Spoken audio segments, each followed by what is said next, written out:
The Regina Police Service has a brand new chief. Lorilee Davies officially assumed the role. She's held twice on an interim basis yesterday, and she's in studio with us this morning. Thank you so much for doing this, and congratulations. Thank you very much. I appreciate it. How does it feel to assume this role that you've done a couple of times now on a full-time basis?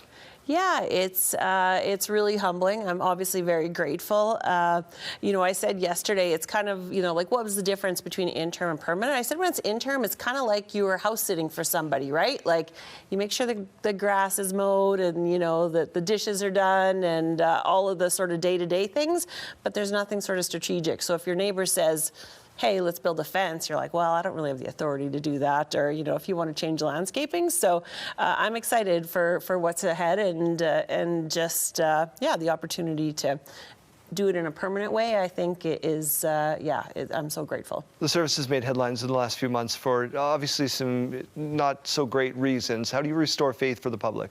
Yeah, it's really about being there for community, being present in the community, talking to community members, really being there in good times and in difficult times, and just showing that we're here for the long haul.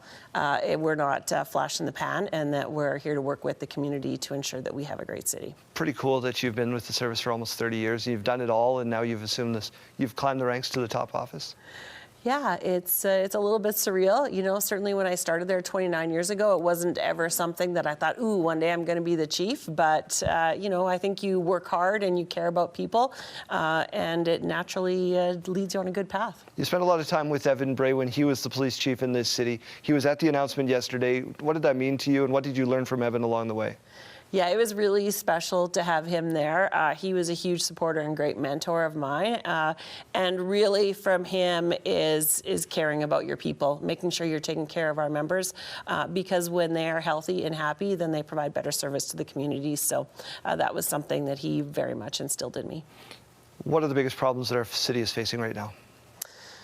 It's so complex. We have a lot of folks with complex issues, addictions, there's homelessness, mental health concerns, and so, those aren't traditionally police roles, but we find ourselves drawn into that because at 2 in the morning. Who do you call? Right, exactly. And so working with our partners, figuring out what are some other solutions, how do we get people on a pathway to recovery, and I think that that's probably one of the biggest things, but, gun crime obviously is huge, the amount of fentanyl in our city, something that clearly we're interested in taking those drugs off the streets. So there's lots of work ahead.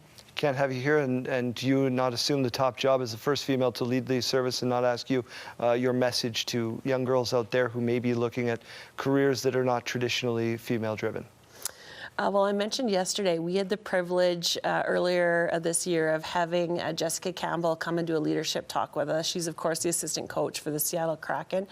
And her motto is, if you can see it, you can be it. And I really feel that. So, I'm hoping that if there are young girls, young women out there that are like, hey, my pathway isn't something that I've seen people previously in that role, that hopefully it's something that they consider and that they see that there are a lot of doors open for them. Well, congratulations, and let's do this again soon. Sounds great. Thanks so much.